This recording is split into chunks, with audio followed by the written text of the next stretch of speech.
We have a surgeon at one and a butcher at the other. Commentator Harsha Bhogle की ये line 15 बरस का सफर तय कर चुकी है और इन 15 सालों में ही सर्जन ने सर्जरी ग्लव्स उतार दिए, लेकिन बूचर अपने काउंटर पर आज भी खड़ा है। हालांकि आज औजार में वो धार नहीं, लेकिन नॉस्टैल्जिया है। 2011 में 11 की उम्र हासिल किए छैने भी याद करते हैं रवि शास्त्री की वो गूंजती हुई आवाज। Finishes off in style. A magnificent strike into the crowd. India lift the World Cup. लेकिन 5 अप्रैल 2025 के दिन शास्त्री की आवाज में वो एनर्जी नहीं थी जिसकी आदत क्रिकेट प्रेमियों के कानों को बीते 1-1.5 दशक से लगी हुई है। आईपीएल में दिल्ली कैपिटल्स के खिलाफ धोनी ने जब इकलौता छक्का लगाया तो शास्त्री ने साधारण आवाज में कहा, finally he gets one in the middle of the bat. Dhoni के एक एक हिट पर उत्साहित हो जाने वाले कमेंटेटर्स की आवाज अब बैठती जा रही है। धोनी की एक झलक, एक शॉट को देखने के लिए उतावले दर्शक भी हताश होने लगे हैं। पूछा जा रहा है कि धोनी रिटायरमेंट कब लेंगे। 22 गज की पट्टी पर बूचर की बेचारगी भरी बैटिंग निराश कर रही है। बीते 3-4 बरस का वो सिलसिला इस साल भी कायम है, जिसमें यह अंदाजा लगाया जाता है कि शायद ये महेंद्र सिंह धोनी का आखिरी आईपीएल होगा। ये अंतिम अध्याय है या नहीं, इसका जवाब तो धोनी के पास ही है। लेकिन हमारे पास क्या है? यादें हैं, किस्से हैं और हैं एनालिसिस। यादें शोएब अख्तर जैसे खूंखार गेंदबाज के छक्के छुड़ा देने की, क्रिकेट के पीछे से गेम पलट देने की। किस्से टीम के लिए टीम से पुराने खिलाड़ियों की छुट्टी कर देने के, भारत को आईसीसी की हर ट्रॉफी जिताने के। और एनालिसिस धोनी की सोशल मीडिया हैंडलिंग का, भारतीय क्रिकेट के दिग्गज क्रिकेटरों से कोसों आगे निकल जाने का और एक छक्के से क्रिकेट और क्रिकेटर्स के साथ रिश्तों को बदल देने का। नमस्कार, मैं हूं भूपेंद्र सोनी और आप देख रहे हैं खबर गांव और ये किस्सा है महेंद्र सिंह धोनी का।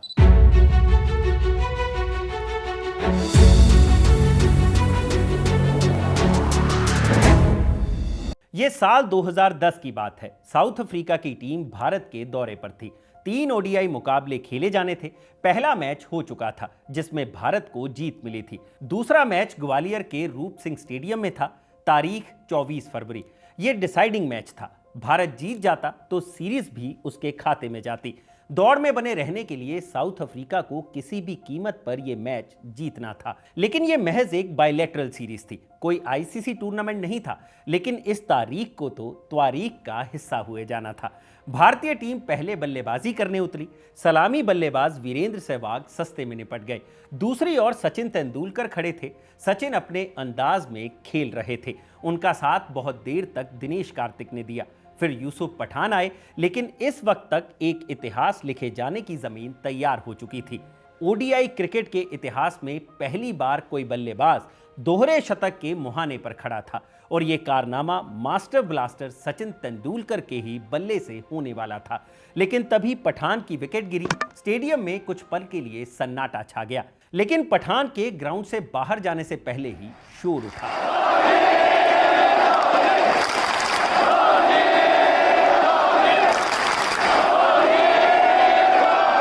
महेंद्र सिंह धोनी की एंट्री हुई। धोनी ने जब अपनी पारी शुरू की तब लगा कि शायद सचिन का दोहरा शतक नहीं हो पाएगा, क्योंकि धोनी गेंदबाजों की बखियां उधेड़ रहे थे। स्ट्राइक सचिन को मिल ही नहीं पा रही थी। धोनी एक के बाद एक छक्के चौके लगा रहे थे। सचिन दूसरी तरफ नॉन स्ट्राइकर एंड पर थक कर खड़े थे और तभी हर्षा भोगले की आवाज आई, we have a surgeon at one and a butcher at the other. Sachin ने दोहरा शतक पूरा किया। इतिहास रचा जा चुका था और धोनी ने उस मैच में महज 35 गेंदों में 68 रनों की शानदार पारी खेली। जितनी बात सचिन के दोहरे शतक की हुई, उतनी ही बात धोनी की विस्फोटक बल्लेबाजी की भी हुई। जिस 2010 के साल में यह ऐतिहासिक मैच हुआ, उसके ठीक एक साल बाद 2011 का ऐतिहासिक साल आया। 1983 के बाद यह मौका आया था। वानखेड़े में भारत और श्रीलंका के बीच खेला गया ओडीआई वर्ल्ड कप का फाइनल मुकाबला तो जहन में आज तक है, जब भारतीय टीम दूसरी बार इस फॉर्मेट में वर्ल्ड चैंपियन बनी थी। धोनी का गगनचुंबी छक्का और हवा में बल्ले का वो चंद पलों का पॉज, वो भारतीय क्रिकेट का one of the best frame था। ऐसा फ्रेम जिसे देखकर कपिल देव टीवी पर लाइव रो पड़े थे। ओह Come on, Kapil. अजय ऐसा फ्रेम जिसे सुनील गावस्कर आखिरी सांस लेते वक्त देखने की ख्वाहिश रखते थे। उस एक शॉट की वैल्यू ये भी थी कि सचिन तेंदुलकर अपने करियर के अंतिम पड़ाव में वर्ल्ड चैंपियन बने। 10-11 साल के बच्चों की एक पूरी पीढ़ी को धोनी के उस शॉट ने क्रिकेटर बनने का सपना दिया। यानी भारतीय क्रिकेट के चमकदार भविष्य की नींव में धोनी की इस पारी का अहम रोल था। भविष्य शानदार हो, ये तय करने वाले शॉट का वर्तमान पर क्या असर पड़ा था? खट्टा मीठा। वर्ल्ड कप की यह खुशी महज 2 पल की थी और फिर टीम में खटास आ गई। टीम का हिस्सा रहे और फाइनल में धोनी के साथ मैच विनिंग पारी खेलने वाले गौतम गंभीर गाहे बगाहे कहते हैं, एक छक्के ने हमें ट्रॉफी नहीं जिताई। गंभीर को यह हमेशा शिकायत रही कि 2011 वर्ल्ड कप जीत की जब भी बात होती है तब सिर्फ धोनी की ही चर्चा होती है, दूसरे खिलाड़ियों को क्रेडिट नहीं मिलता। प्लेयर ऑफ द टूर्नामेंट रहे युवराज सिंह भी खफा रहते हैं और नाराजगी का आलम यह है कि अपने इंटरव्यूज में कह जाते हैं कि धोनी कभी मेरे अच्छे दोस्त नहीं थे। इस टीम का हिस्सा रहे हरभजन सिंह ने अपने एक इंटरव्यू में कहा, मेरी समझ में आज तक नहीं आया कि 2011 में जीतने के बाद टीम क्यों बिखर गई। वो टीम 2015 का वर्ल्ड कप खेल सकती थी, हर खिलाड़ी फिट था, लेकिन पता नहीं क्या हुआ कि दोबारा वो टीम कभी एक साथ खेली ही नहीं। मुझे तो लगता है कि हमें वर्ल्ड कप जीतना ही भारी पड़ गया। हरभजन भले ये कह रहे हो कि पता नहीं वो टीम दोबारा एक साथ क्यों नहीं खेली, उनके ही बयान में इस सवाल के जवाब की ओर इशारा मिलता है। भज्जी ने कहा कि सारे खिलाड़ी फिट थे। यही वो फिटनेस का मामला था जिसने 2011 के बाद भारतीय क्रिकेट टीम का रंग रूप बदल कर रख दिया। धोनी ने फैसला लिया कि टीम की फील्डिंग को ध्यान में रखते हुए कुछ पुराने खिलाड़ियों को बाहर का रास्ता दिखाना होगा। हुआ भी ऐसा ही। वर्ल्ड कप जीतने के 1 साल के भीतर ही टीम के टॉप 3 आउट ऑफ टीम हो गए। सचिन तेंदुलकर, वीरेंद्र सहवाग और गौतम गंभीर। इन 3 खिलाड़ियों में से किसी एक को ही टीम में जगह मिलती रही। 2018 में गौतम गंभीर का बयान मिलता है, ऑस्ट्रेलिया में हुई 2012 ट्राई सीरीज में धोनी ने कहा कि वो हम तीनों को एक साथ टीम में नहीं रख सकते क्योंकि उनकी नज़र 2015 वर्ल्ड कप पर थी। ये जानकर हैरानी हुई, मैंने कभी नहीं सुना कि 2015 वर्ल्ड कप के लिए कोई 2012 से ही टीम का हिस्सा नहीं होगा। बदलाव के ही बरस यानी 2012 में ही वीरेंद्र सहवाग ने बयान दिया, धोनी ने हमें बताया कि वो युवा खिलाड़ियों को 2015 वर्ल्ड कप के लिए मौका देना चाहते हैं। वो कप्तान हैं, जो चाहे कर सकते हैं। धोनी के पास इन बदलावों के लिए 2 वजह थी। पहली, टीम में ये सीनियर खिलाड़ी फील्डिंग में कमजोर कड़ी साबित हो रहे थे।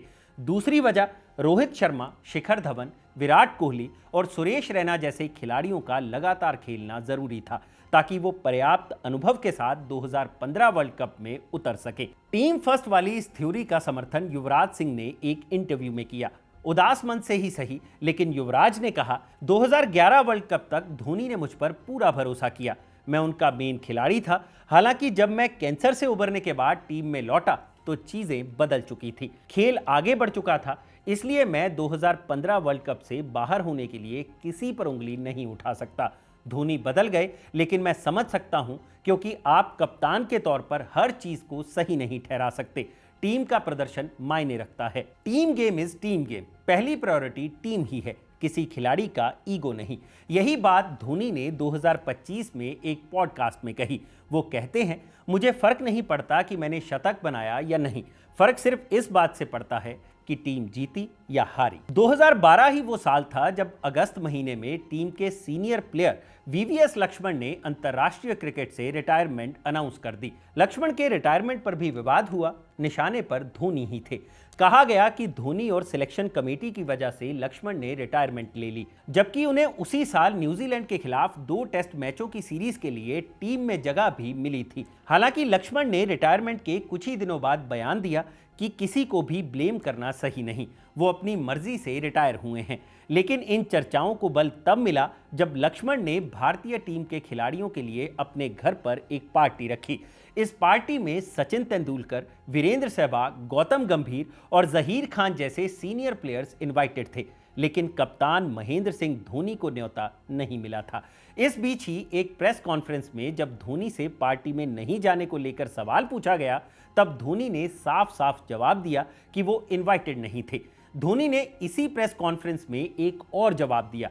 दरअसल सुर्खियों में यह बात थी कि रिटायरमेंट को लेकर लक्ष्मण ने धोनी को जानकारी नहीं दी, जबकि वो टीम के कप्तान थे। इस पर धोनी ने कहा था, आपको लगता है कि ये एक विवाद है, लेकिन जो लोग मुझे जानते हैं वो हमेशा शिकायत करते हैं कि मैं ऐसा व्यक्ति हूं जिससे संपर्क करना मुश्किल है। यही कारण रहा कि लक्ष्मण भाई मुझसे संपर्क नहीं कर सके। 2007 में इंडिया ने T20 वर्ल्ड कप जीता। T20 फॉर्मेट अपने बूम के लिए तैयार था। इस फॉर्मेट को फटने के लिए बामुश्किल 1 साल का इंतजार करना पड़ा। साल 2008 में IPL शुरू होता है। दुनिया भर के खिलाड़ियों की बोली लगती है। ऑक्शन में ही ये बात समझ आने लगी थी कि IPL क्रिकेट और क्रिकेटर्स को नए सिरे से ढालने वाला है। ये खेल एक प्रोफेशनल करियर बनने वाला था, जिसमें बेशुमार दौलत और शोहरत का तड़का था। 2025 में IPL देखने पर पता चलता है कि ये बातें सही साबित हुई, लेकिन एक बात तो 2008 वाले ऑक्शन में ही सही साबित हो गई थी। वो ये कि जब बिडिंग के लिए MS धोनी का नाम आएगा, तब हर टीम इस नाम के पीछे भागती दिखेगी। हैमर लिए ऑक्शन करा रहे रिचर्ड मेडली बताते हैं, जब धोनी का नाम आया तब लगा कि क्रिकेट बदलने वाला है। हर टीम धोनी को खरीदना चाहती थी, लेकिन लगता है कि चेन्नई मन बनाकर आई थी कि धोनी को किसी भी कीमत पर अपने खेमे में लाना है। इसलिए प्राइस जब 7-8 करोड़ से ऊपर जाने लगा तो बाकी टीमें बिडिंग से आउट हो गई, लेकिन चेन्नई और मुंबई बिडिंग में बने रहे। लेकिन आखिर में धोनी चेन्नई के हुए। 9.5 करोड़ में चेन्नई सुपर किंग्स ने धोनी को टीम का हिस्सा बनाया था। CSK के मालिक N श्रीनिवासन ने पहले वीरेंद्र सहवाग पर दांव खेलने का मन बनाया था, लेकिन पूर्व क्रिकेटर VB चंद्रशेखर की सलाह पर टीम धोनी के पीछे गई। चंद्रशेखर का मानना था कि 2008 में धोनी ही ऐसे खिलाड़ी थे जो अपने बूते पर मैच की स्थिति बदल सकते थे। साथ ही यही वो खिलाड़ी था जो फैंस को टीम के पीछे लामबंद कर सकता था, और ये बात सही साबित हुई। IPL शुरू हुए 17 साल हो चुके हैं। धोनी की उम्र 43 पार कर गई है। अब उनके पास पहले जैसी हिटिंग पावर नहीं बची। CSK एक जीत के लिए तरस रही है। अपने लंबे लंबे छक्कों के लिए मशहूर इस खिलाड़ी की टीम के इंटेंट पर सवाल उठ रहे हैं, लेकिन इसके बावजूद CSK की ब्रांडिंग को इंच भर का नुकसान नहीं हो रहा। फैन फॉलोइंग में कोई बट्टा नहीं लग रहा। वजह धोनी है। CSK का मैच चाहे किसी भी टीम के होम ग्राउंड पर हो, लेकिन दर्शक दीर्घा में पीली जर्सी वालों की संख्या ही भारी पड़ती है। जब धोनी बल्लेबाजी करने उतरते हैं, ग्राउंड में दर्शकों के शोर का आलम ऐसा होता है कि फील्डिंग टीम के खिलाड़ी कान बंद करते दिखाई देते हैं।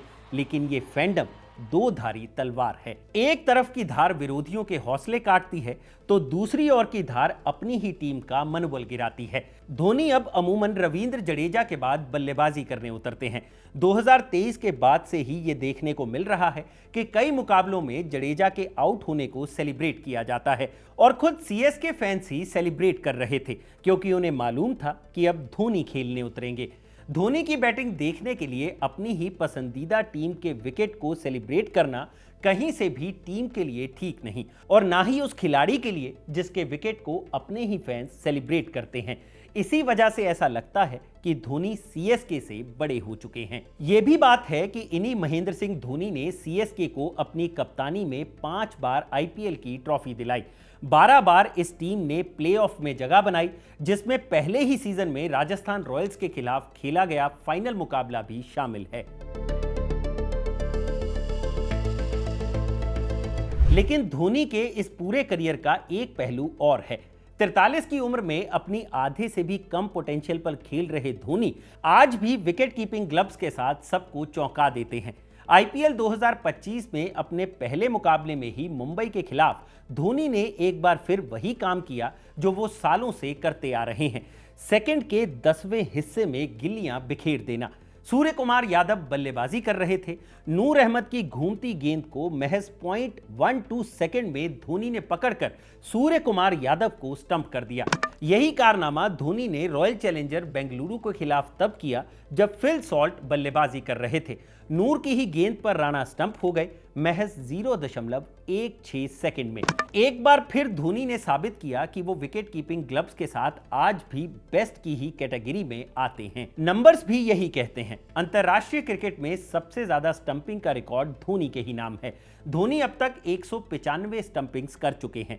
जिस फेहरिस्त में धोनी नंबर 1 पर हैं, उसमें कुमार संगाकारा दूसरे और एडम गिलक्रिस्ट छठे पायदान पर आते हैं।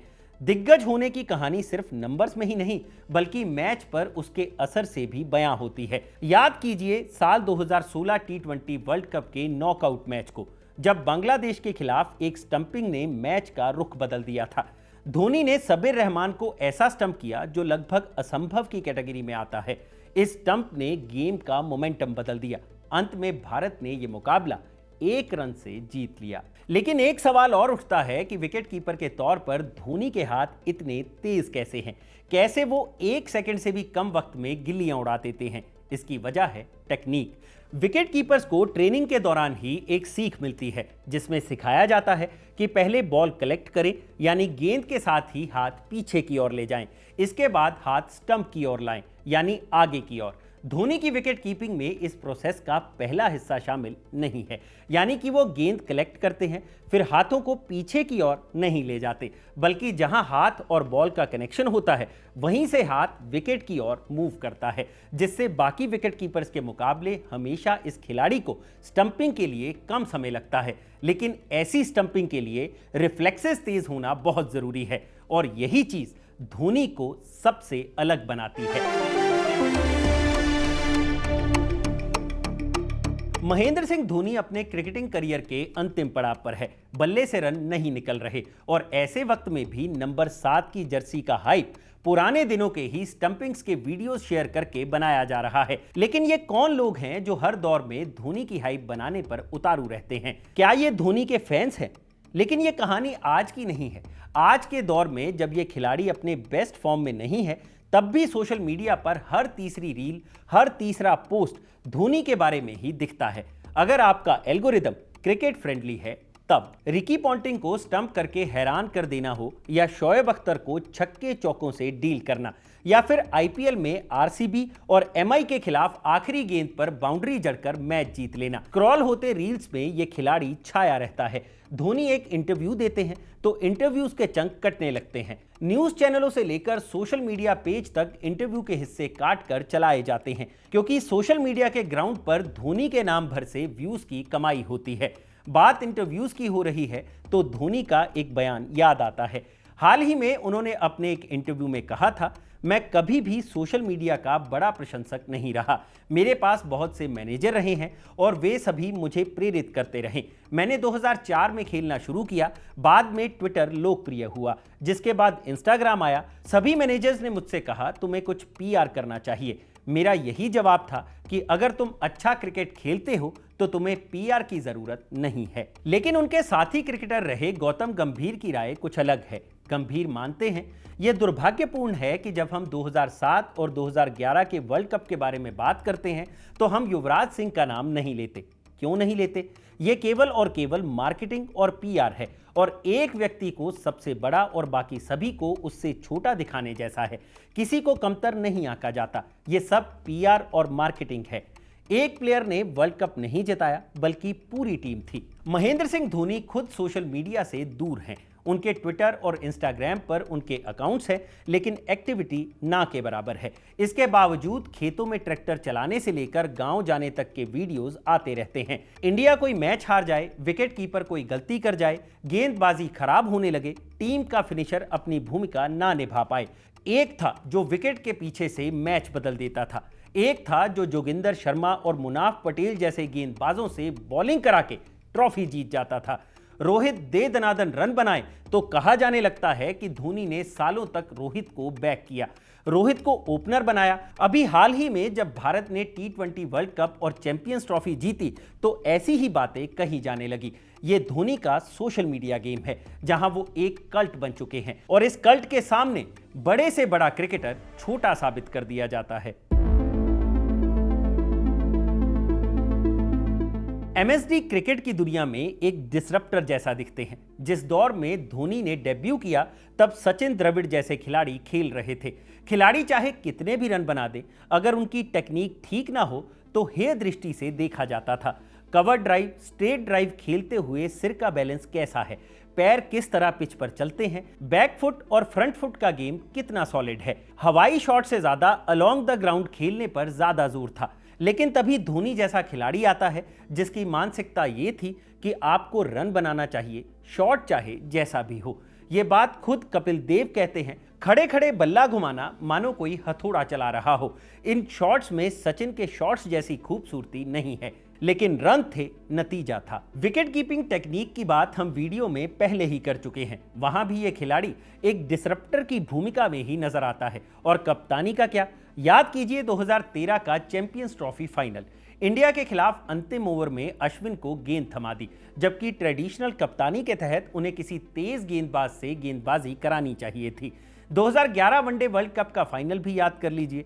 पूरे टूर्नामेंट में बॉलर्स का काल बने बैठे युवराज सिंह से पहले खुद बैटिंग करने आए, जबकि धोनी का फॉर्म कुछ खास नहीं था। ऐसे कितने ही मैचेस का उदाहरण दिया जा सकता है। डिसरप्टर एमएसडी ने फैंडम के मामले में इस देश के हर क्रिकेटर को पीछे छोड़ दिया है। इस फैक्ट का जवाब फैक्ट के जरिए ही दिया जा सकता है। उनकी कप्तानी में भारत ने आईसीसी की हर ट्रॉफी जीती। भारत क्रिकेट के सभी फॉर्मेट्स में नंबर 1 टीम भी बना। उन्हीं की कप्तानी और फैसलों की वजह से रोहित शर्मा, विराट कोहली, अश्विन, जडेजा, रैना जैसे खिलाड़ियों की एक फौज तैयार हुई। गौतम गंभीर खुद कह चुके हैं कि धोनी अगर पूरे करियर में नंबर 3 पर बल्लेबाजी करते तो बैटिंग का हर रिकॉर्ड तोड़ देते, लेकिन उन्होंने युवा खिलाड़ियों को ऊपर खेलने का मौका दिया। यही नहीं, मैच खत्म करने के लिए उन्होंने खुद को एक फिनिशर की भूमिका में ढाला। इसमें कोई शक नहीं कि धोनी एक बढ़िया क्रिकेटर हैं, लेकिन शानदार खेलने वाले तो पहले भी हुए और आगे भी होते रहेंगे। लेकिन धोनी के कल्ट बन जाने में कई एलिमेंट्स शामिल है।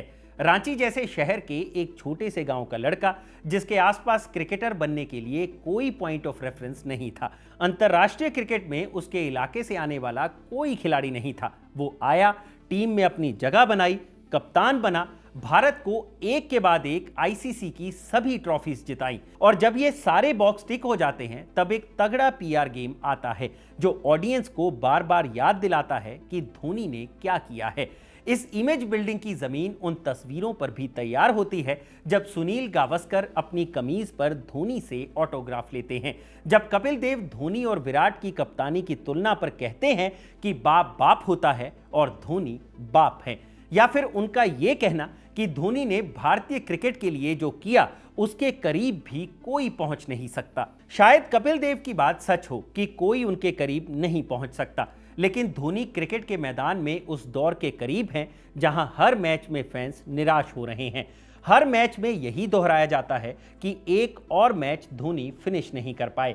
सवाल उठते हैं कि वो सीएसके पर भारी पड़ रहे हैं, लेकिन ब्रांडिंग ऐसी है कि धोनी को अलविदा कह देना सीएसके के बिजनेस को ही ले डूबेगा। शायद यही वजह है कि आईपीएल 2025 के बीच धोनी को एक बार फिर से सीएसके की ड्राइविंग सीट पर बैठा दिया गया। वैसे तो टीम मैनेजमेंट का दावा है कि ऋतुराज गायकवाड़ को चोट लगी है, लेकिन सोशल मीडिया पर चर्चाएं तेज है कि टीम के खराब परफॉर्मेंस को देखते हुए ये फैसला लिया गया है। क्या ये फैसला सीएसके के हक में होगा, ये टूर्नामेंट के अंत तक पता चल जाएगा। किस्सा का ये एपिसोड यहीं खत्म करते हैं, लेकिन एक आध बात एक क्रिकेट प्रेमी के तौर पर कहना जरूरी है। महेंद्र सिंह धोनी एक उम्दा क्रिकेटर रहे हैं, एक डिसरप्टर खिलाड़ी रहे।